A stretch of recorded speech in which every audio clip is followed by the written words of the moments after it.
жолға кіреміз. Скачать етіп болған соң Түркия дегенді басамыз.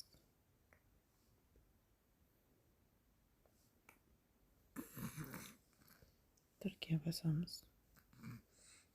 Мына жерде әйел немесе еркек деп тұр.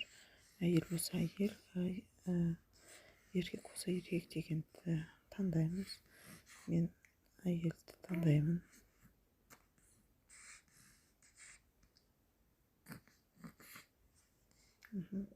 Міне бізде бұл трен жолдағы басты бет.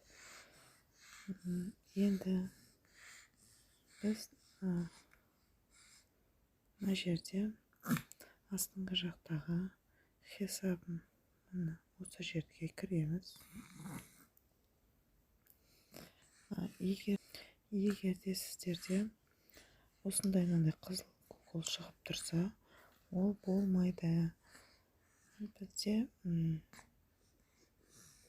почтамен кіреміз. Мына жердегі осы сары жазуды басамыз. Енді мына жерге почтамызды жазамыз өзіміздің. Мысалға,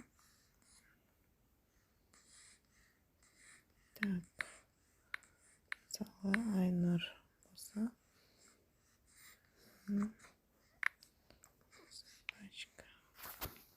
почтаңыз Mail.ru ма, Gmail ма, өздеріңіз почталарыңызды жазасыздар. Сосын пароль деген жерге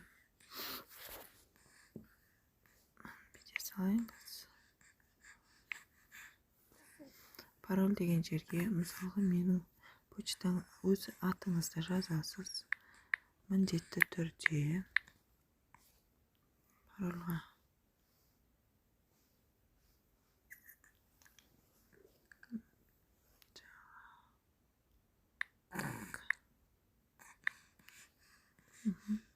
Парольға міндетті түрде өз есімдеріңізді жазасыздар.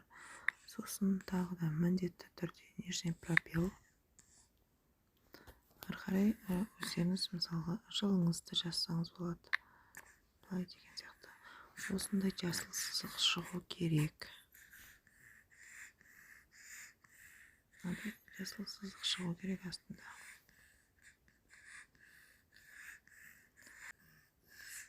Мына сары бөлікті басасыздар.